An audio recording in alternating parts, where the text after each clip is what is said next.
네, 안녕하십니까. 시선 파트너 이세윤입니다.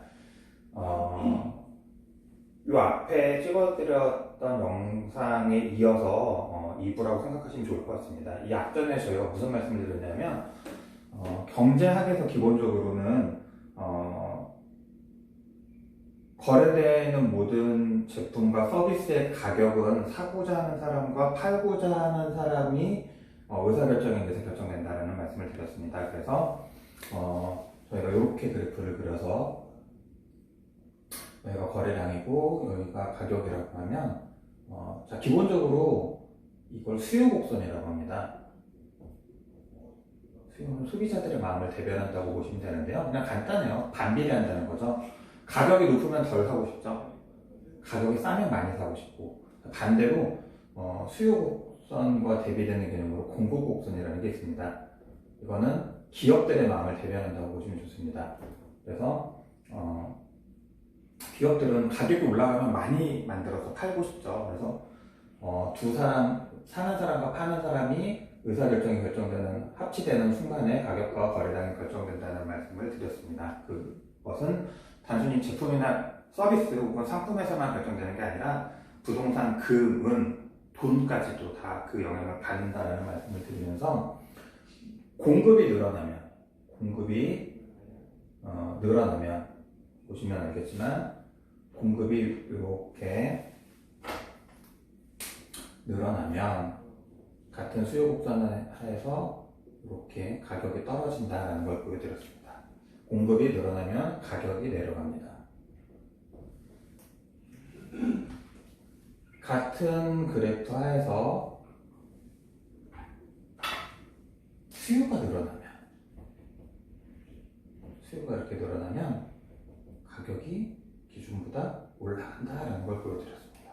그래서 수요가 늘어나면 가격은 올라간다는 말씀을 드렸습니다. 그리고 이게 아까 설명드렸던 것처럼 물건에, 서비스에만 적용되는 게 아니라 금은, 부동산, 돈에까지도 같은 논리가 적용된다는 말씀을 드렸습니다. 거기에 이어서 지금 우리 코로나 팬데믹이 터지고 나서 많은 언론에서 인플레이션이라는 표현을 씁니다. 그리고 최근에 들어서는 스태그플레이션 이런 표현들을 많이 쓰는데요. 물가가 올라가는 현상을 인플레이션이라고 하고요. 보통 이제 물가가 올라간다는 개념은 경기가 좋아서 물가가 올라가는 걸 말하는데, 경기는 안 좋은데 물가만 올라가는 현상을 스태그플레이션이라고 합니다. 두 현상을 설명하는 용어들의 공통점은 물가가 올라간다는 거죠. 물가가 왜 올라갈까? 경기가 좋건 좋지 않건 그것을 이해하기 위해서는 지난 우리 인류가 걸어왔던 또 경제 대국이라고 할 수 있는 이 전 세계 경제 패권 혹은 군사 정치적인 패권을 들고 있는 미국의 지난 100년 가까이의 횡보들을 좀 보면 이해가 되실 거라는 생각이 듭니다. 지난 한 100년 동안에 그 경제적으로 인류에게 큰 영향을 미쳤던 사건들을 몇 가지 추려보면 저렇습니다. 1930년대 대공황이 터졌고요. 대공황은 정말 말 그대로 자본주의의 실패라고 할 정도로 사람들이 다 헐벗고 먹고 살기 힘들어지는데 물가만 천정부지로 치솟아서 정말 일자리 없는 사람들이 굶어 죽을 수도 있다는 생각을 경험한 아마 처음이 아닐까라는 생각이 듭니다. 대공황이라는 시절을 극복하기 위해서 그때 미국이 어떤 방법을 썼을까요? 1970년대 석유파동이 터지고 경기가 안 좋아졌던 적이 있습니다. 그때 미국은 어떤 방법을 썼을까요? 서프라임 모기지라고 하죠. 서프라임, 미국발 금융위기, 금융쇼크가 와서 2009년도에, 2008년 말 2009년도에 미국을 중심으로 하는, 미국과 거래하는 국가들이 굉장히 경제적으로 힘들었던 시기가 있었고요. 그 여파가 타고 넘어가서 유럽의 경제 위기까지 2010년, 11년에 걸쳐서 일어났습니다. 그리고 최근에 코로나로 인해서 전 세계적으로 지금 경기 침체가 일어나고 있습니다. 이렇게 전 세계적으로 쇼크를 줄 수 있을 만큼의 대사건이 발생했을 때 거의 미국이라는 대국이 펼쳤던 경제정책, 그리고 미국과 교역을 하는 나머지 국가들에서 펼쳤던 경제정책은 뭐냐면 돈을 푸는 거였습니다. 시중에 돈을 풀어서 돈이 없어서 물건을 못 사 먹고 있으니 돈을 풀어서 물건을 사 먹게 하고, 돈이 없어서 고용을 못 하고 있으니 돈을 풀어서 사람들을 고용하고 물건을 생산하게 만들었습니다. 어마어마한 양의 돈을 수차례에 걸쳐서 풀었었는데요. 지금 돈이 풀린다는 개념은 과거 2019년 이전까지의 개념하고는 완전히 다릅니다. 자, 예전에 이런 말이 있었죠. 이미 공급은 과잉되어 있고 결국 어떻게 수요를 더 창출해내느냐 싸움이다라는 말이 기업들 사이에 있습니다. 그러니까 정말로 물건이 없어서 헐벗고 굶어 죽는 경우는 없다라는 거죠. 물론 이제 정치적인 군사적인 이유 때문에 그런 아프리카나 일부 국가들이 그럴 경우는 있겠지만, 개방 경제 전 세계가 이제 다 자유롭게 교역을 하는 상황 안에서는 정말로 기본적인 의식주를 해결하지 못하는 경우는 많지 않다라는 얘기를 합니다. 그만큼 공급이 과잉됐다라는 거죠. 그러니까 옛날에 공급이 한정됐을 때 기업들이 물건을 적정량을 만들어냈을 때는 소비자들이 돈을 들고 가서 물건을 사느라 바빴고 줄도 섰고 좋고 나쁨에 따지보다는 일단 필요한 물건들을 사는 데 급급했었는데, 지금은 공급이 너무 넘치기 때문에 소비자 입장에서 멀쩡한 제품을 버리고 새로운 상품을 사야 되는 상황이 연출되지 않는다고 하면 공급자들은 점점 더 물건을 팔지 못하고 쌓아둬야 되는 상황이 발생합니다. 인류는 그런 상황들을 두 가지로 극복했다고 합니다. 하나는 새로운 트렌드를 만드는 겁니다. 유행을 선도하는 거죠. 대표적으로 애플 있죠. 그 전까지 시중에 없었던 애플만의 로고와 프로그램을 박은 아주 이쁜 디자인의 아주 유니크한 성능의 스마트 기기들을 내면서 시장의 선풍적인 트렌드를 만들어냈습니다. 우리가 아는 다양한 SNS 기반한 소셜미디어 그룹들이 그렇습니다. 이전에는 어떻게 했을까요? 이전에 수요를 창출해내는 방법 중에 하나는 전쟁이었습니다. 멀쩡하니까 안 사는 거잖아요. 전쟁을 일으켜서 싹 다 밀어버리면 다시 사고 짓고 만들어야 된다는 거죠. 어쨌든 지난 근 100년 동안의 역사를 돌아보면 다양한 경기 침체의 원인들이 있었고 위기 상황들이 있었는데, 그때마다 응기응변으로 정부에서 가장 손쉽게 할 수 있는 방법은 돈을 찍어서 푸는 거였습니다. 그래서 어마어마하게 많은 양의 돈이 풀렸고요. 그렇게 돈을 풀리면 무슨 문제가 발생하냐면, 이 수요 공급의 원리처럼 계산을 하신다라고 하면 돈이 풀리면 돈의 값어치가 떨어집니다. 이걸 우리는 금리라고 합니다. 이자라고도 하고요. 그래서 지금 전 세계적인 저금리 기조가 형성되어 있는 이유는 여기에 있습니다. 돈을 아무리 풀어도 돈을 가져가는 대가가 너무 크면, 돈이 비싸면 사람들이 돈을 못 가져가기 때문에 돈을 가져가게 만들려고 하면 돈의 값어치를 낮춰서 금리를, 이자를 낮춰서 사람들이 돈을 마음껏 빌려 쓰게 만들어야 된다는 거죠. 그래서 아마도 향후에 아주 오랜 시간 동안은 저금리 기조가 유지될 거라는 말을 하는 내용은 거기에 있습니다. 자, 일단 전 세계 최강대국인 미국의 달러를 기축통화라고 합니다. 예를 들면 지금은 좀 위상이 달라졌다고는 하지만 원화를 들고 전 세계 어느 국가에 가서든 물건을 산다라고 하면은 원화를 모르는 나라들은 원화로 물건을 사는 걸 거부할 수도 있죠. 근데 달러는 전 세계 통용되는 공통의 화폐, 기축통화입니다. 그래서 전 세계 경기를 살리는 제일 쉬운 방법은 미국의 달러를 만들어서 푸는 거였습니다. 근데 이렇게 우리 수요 공급의 원리를 빗대서 생각해 보시면, 미국이 달러 공급을 늘리면 달러의 값이 떨어집니다. 공급이 늘면 값이 떨어진다고 했으니까요. 달러의 값이 떨어져야 됩니다. 달러의 값이 떨어진다는 말은 달러로 표시하는 미국이 보유하고 있는 자산의 값어치들이 떨어진다는 개념이죠. 그러면 미국 입장에서도 유쾌하지 않은 내용이고요. 미국과 교역하는 나라들도 정세가 달라집니다. 여태까지는 미국께 싸서 예를 들면 미국께 비싸서 못 썼던 나라들은 미국과 살려고 들 것이고요. 미국 입장에서는 자국에서 생산했었던 자국에서 생산하지 못했던 것들을 생산하는, 그러니까 다양한 뭐 문제가 생길 수도 있고 장점이 생길 수도 있고 변화가 막 생길 수가 있습니다. 그런데 국제 정세에서 변수가 생긴다는 건 썩 유쾌한 얘기는 아닙니다. 그래서 이런 무역이나 외환 거래에서의 문제를 예방하기 위해서 전 세계 미국과 교역을 하는 나라들이 미국과 같은 정책을 펼쳐줍니다. 이걸 정책 공조라고 하는데요. 즉 미국이 돈을 찍어내면 미국과 교역하는 다른 나라들도 비슷한 비율만큼의 돈을 찍어내는 거죠. 그래야 환율에 큰 변동이 없습니다. 환율에 큰 변동이 없어야 상거래상 큰 문제가 없고요. 환율이 너무 막 들쭉날쭉하는 국가와 어느 나라가 교역을 하고 있겠습니까? 그래서 안정된 환율을 유지하기 위해서 미국과 교역하는 국가들은 미국의 돈을 찍어내면 같이 찍어내고 이자를 낮추면 같이 낮추는 정책을 펼칠 수밖에 없습니다. 이 전까지 일들이 국지적인 이슈들이었다라고 하면 지금 코로나 바이러스 같은 경우에는 글로벌, 전 지구적인 사건입니다. 그래서 미국을 필두로 하는 다양한 국가들이 먼저 돈을 찍어내고 있고요. 그 국가들과 거래하는 나라 테헤란이 지금 전부 다 동시에 돈을 찍어내고 있어서 제가 아까 말씀드렸던 것처럼 코로나 이전, 이걸 BC라고 하더라고요, 요즘에. 예, 그리고 코로나 이후 A씨라고 하더라고요. 그래서 코로나 이전에 전 세계적으로 통화량, 돌아다니는 돈의 양이 늘어났던 것과 비교할 수 없을 만큼 코로나 이후에는 엄청난 돈이 풀리고 있다라고 기억하시면 좋을 것 같습니다. 지금 가뜩이나 돈이 많이 풀리고 있는데 미국에서 최근에 FED 회의에서 우리 미국은 이제 원래는 중앙은행이라는 게 역할이 있습니다.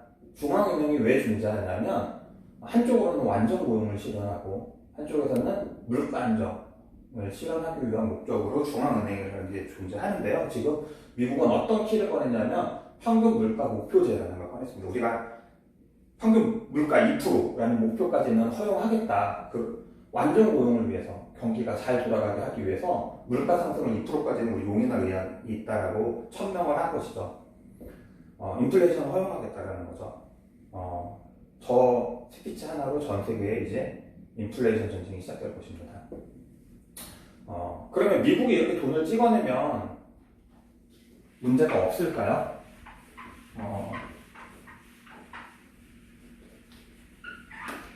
원칙적으로 얘기하면 돈을 마음대로 찍어내면 안 됩니다. 제가 누군가에게 1억을 빌렸는데, 제가 여러분한테 1억을 빌렸는데 1억을 빌린 사람이 돈을 막 찍어내서 종이에다가 1억 써서 여기저기 뿌리고 다닌다라고 하면 이 종이에 찍힌 1억이 이렇게 신뢰할 수 있는 화폐가 될까요? 안 되죠. 그래서 통화를 막 찍어내는 것 자체를 글로벌적으로, 국제적으로 협약을 통해서 막을 수 있습니다. 그게 저는 근본이 지도였습니다. 니네 나라가 보유하고 있는 금액량에 맞춰서 돈을 찍어내라. 그리고 돈을 찍어내려면 보유하고 있는 금액량이 얼마라는 걸 증빙해라. 이런 약속이 있었는데 지금 이게 다 없어지고 무용지물이 된 상황입니다.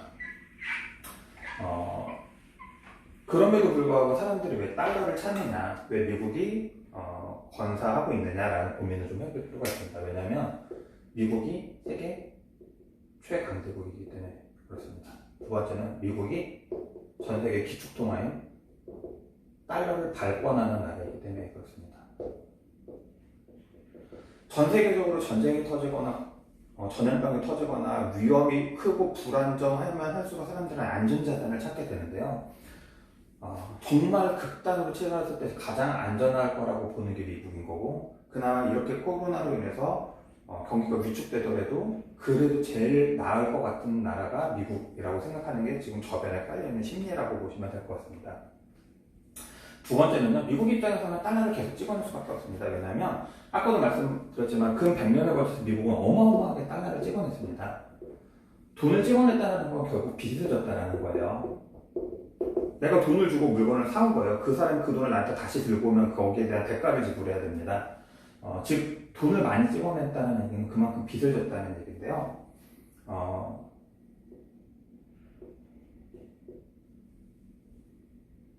빚의 값어치를 떨어뜨리기 위해서는 제가 1억의 빚을 졌는데 1억으로 우리가 금 10돈을 살 수 있었는데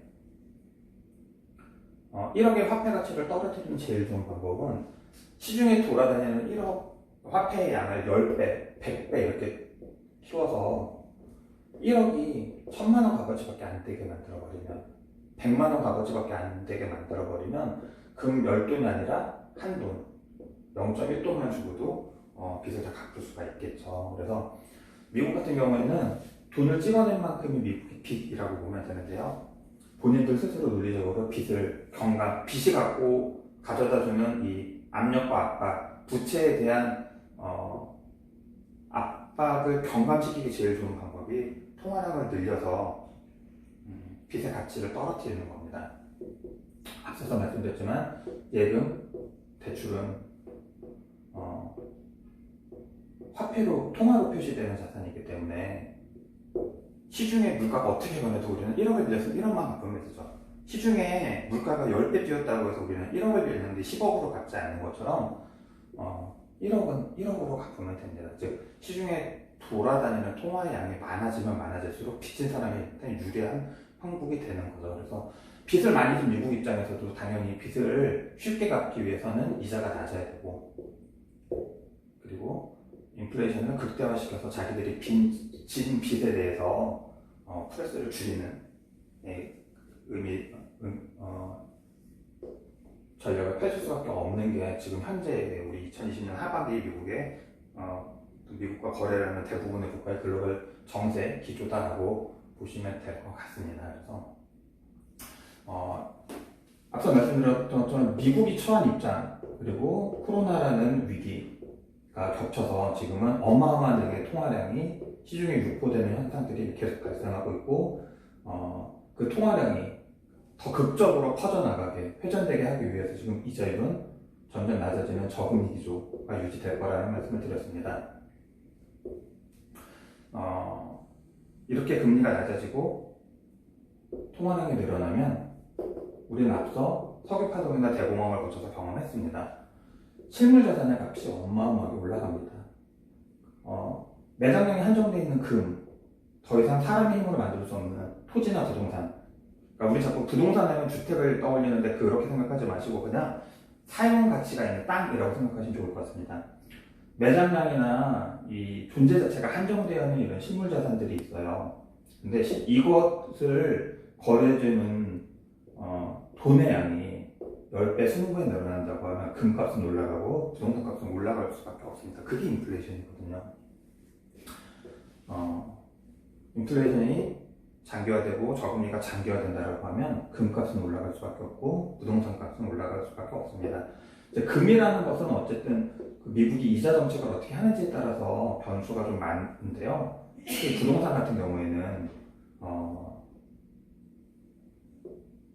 이 통화량 증대와 저금리 기조에서 가장 빛을 발하는 자산이 될 수밖에 없다는 판단이 듭니다. 쉽게 생각하면 이런 거죠. 내가 월세를 사는 사람인데 매년 월세를 내면서 살았는데 대출이자가 너무너무 떨어져서 제로금리가 된다라고 하면요, 내가 대출을 받아서 집을 사면 이자가 제로예요. 월세를 안 내도 됩니다. 그러면 이제 사람들이 너도 나도 월세를 살려는 사람들이 주택을 소유하려고 들 거고 공장을 소유하려고 들 겁니다. 차라리 대출 받아서 사는 게 낫다라는 거죠. 그게 언제까지 이루어지냐면 대출 이자와 월세가 비슷해질 때까지 부동산을 취득하려는 사람들의 수요가 확 늘어나게 됩니다. 자, 한번 다시 볼까요? 수요가 늘어나면 가격이 올라간다고 했습니다. 인플레이션 때문에 가격이 올라가고 수요가 생겨서 가격이 또 올라가는 현상들이 지금 글로벌하게 이루어지고 있습니다. 우리나라뿐 아니라 전 세계적으로 지금 사용 가치가 있는 부동산들에 대한 가격이 막 급등하는 이유는 여기 있다라고 보시면 될 것 같고요. 개인적으로 부동산을 취득하는 방법들을 찾고 고민하셔도 좋을 것 같습니다. 근데 기업을 하시는 분들은 다음번에 대한민국이 사업용 부동산을 다루는 것에 있어서 얼마나 기업들에게 많은 혜택을 주고 있는지에 대해서 실무적인 방법들, 정책적인 활용들, 그리고 시대를 어떻게 만들어야 되는지 예산을 짜는 것까지 한번 같이 이야기 나눠보도록 하겠습니다. 하나만 기억해 주십시오. 수요 공급의 원리에 의해서 가격은 결정되고 공급이 늘면 가격이 떨어지고 수요가 늘면 가격이 올라간다. 지금은 통화 유통량이 어마어마하게 늘고 이자가 어마어마하게 떨어져서 돈의 값이 바닥에 있는 시점이고 인플레이션으로 인해 자산값이 올라가는 시점이다. 실물 자산을 취득하는 게 유리한 시국입니다. 여기까지 하겠습니다. 감사합니다.